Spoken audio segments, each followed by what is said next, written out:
आपने कभी सोचा है कि जो रिश्तेदार आते हैं, किसी के घर पे जाते हैं हम, उनके बच्चों को हम पैसे देकर क्यों आते हैं? दादी, नानी, बुआ, फूफा या कोई भी जो आते हैं रिश्तेदार आपके घर पे, मिलने वाले भी, वो अक्सर बच्चों को 10, 20, 50, 100 रुपए देकर जाते हैं। तो ये परंपरा क्यों चली? इस परंपरा के चलने का कारण क्या है? आइए आज हम विस्तार से इस परंपरा को समझते हैं और इस परंपरा को चलने का कारण क्या है वो समझते हैं। इसके पीछे का जो कारण है वो है आहार का भुगतान। यानी जो हमने किसी के घर पे चाय, पानी या भोजन किया है उसका भुगतान। कहने का अर्थ ये हुआ कि हम वो चीज़ जो हम रिश्तेदार के घर ग्रहण कर रहे हैं वो हम मोल खरीद रहे हैं। दाम उसका फिक्स ना भले ही ना हो, लेकिन हम उसको मोल खरीद रहे हैं, क्योंकि हम ये चीज़ नहीं जानते कि हमारा जो रिश्तेदार है उसने इस अन्न को किस मद से खरीदा है। आहार का हमारे जीवन पर सबसे ज़्यादा प्रभाव पड़ता है। हमारा अन्न जैसा हम अन्न ग्रहण करते हैं उसी प्रकार हमारा मन हो जाता है। एक बहुत बड़ा सन्यासी था, इतना बड़ा सन्यासी कि उसको राजा ने अपना गुरु बना रखा था। उस राजा ने एक बार अपने उस गुरु को भोजन के लिए आमंत्रित किया। वो जो गुरु था वो आया, उसने भोजन किया। भोजन करने के पश्चात वो तुरंत वहाँ से जब निकला तो रानी का 9 लखा हार जो था वो उठा के चला गया। मतलब उस गुरु ने उस हार को चुरा लिया। और इधर जब पूरी ढूंढाई हुई, राजा ने सारे जितने लोग थे सबको बंदी बना लिया, जितने लोग उस दिन आए थे सबको बंदी बना लिया, केवल गुरुजी को छोड़कर।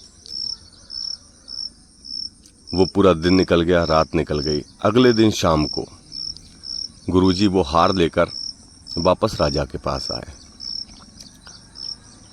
तो राजा ने पूछा, गुरुदेव आप किसके प्राण बचाना चाह रहे हैं? क्योंकि मुझे ऐसा लगता है कि कोई व्यक्ति ये हार चुरा के ले गया होगा और प्राणों के भय से ये आपके पास छोड़ गया होगा।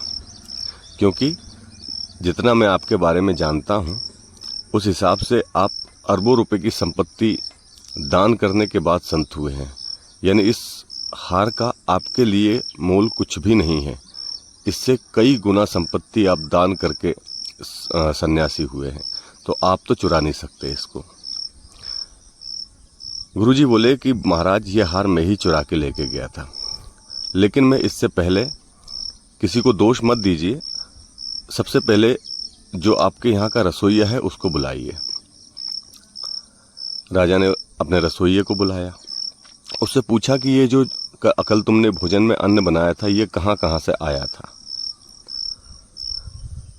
तो पता चला कि उसमें जो फल उपयोग हुए थे, जो सब्जियां उपयोग हुई थी, वो राजा के निजी बागीचे की थी।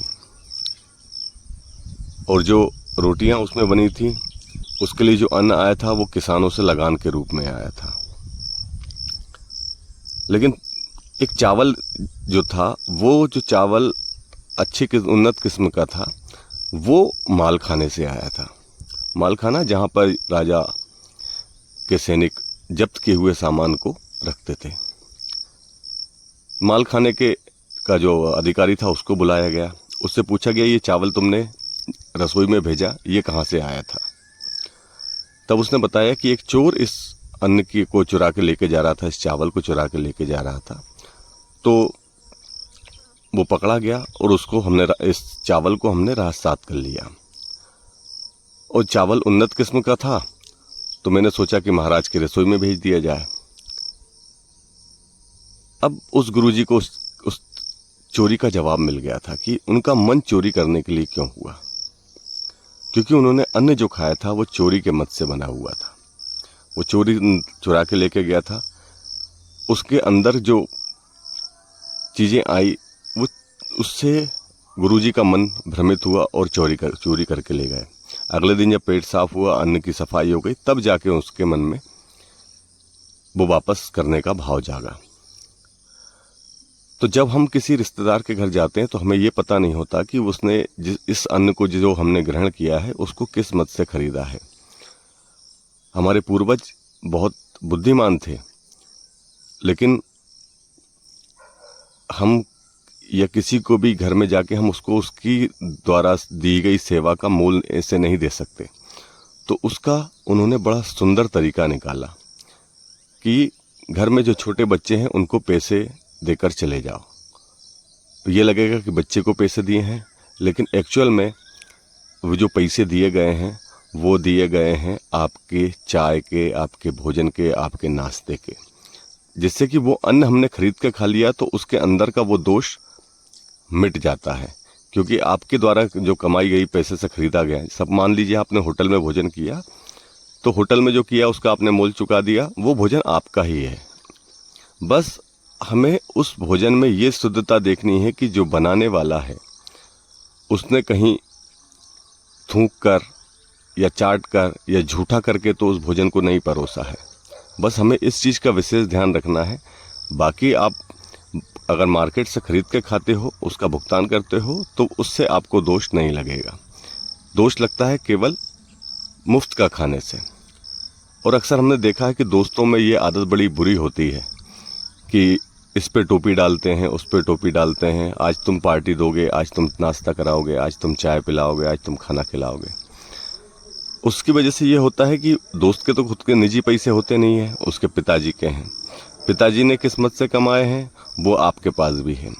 इसीलिए एक कहावत चली है हमारे गांव खेड़े में कि काले के साथ बैठोगे, रंग नहीं तो गुण तो आ ही जाएंगे। गुण का अर्थ है कि आप उसके यहाँ का भोजन ग्रहण कर रहे हो, वो आपके यहाँ का भोजन ग्रहण कर रहा है। या तो आपके बच्चे के जो दोष होंगे वो उसमें चले जाएंगे, या उसमें जो दोष होंगे वो आपके अंदर आ जाएंगे। अगर उसमें गुण अच्छे होंगे तो गुण आपके बच्चे में आ जाएंगे। इसलिए जहाँ तक हो सके मुफ्त का खाने की कभी मत सोचिएगा। किसी आप भंडारे में भी जाते हो, भंडारा चल रहा है, आप उसमें भी अपना जो अंशदान है वो अवश्य करके आइए। मुफ्त में कहीं भी कुछ भी मत खाइए। देखेंगे जब आप आहार की अपनी शुद्धि और इस तरह स्वयं के पैसे से बना हुआ अन्न अगर आप खाएंगे, धीरे धीरे आपके अंदर सात्विकता बढ़ती जाएगी, पॉजिटिव एनर्जी बढ़ती जाएगी। उस व्यक्ति की या उस अन्न की नेगेटिविटी अपने आप कम होती जाएगी। इस विषय पे और आगे चर्चा करेंगे कि किसने कब अन्न खाया था, उसका क्या दुष्प्रभाव पड़ा। तब तक के लिए जय श्री राम।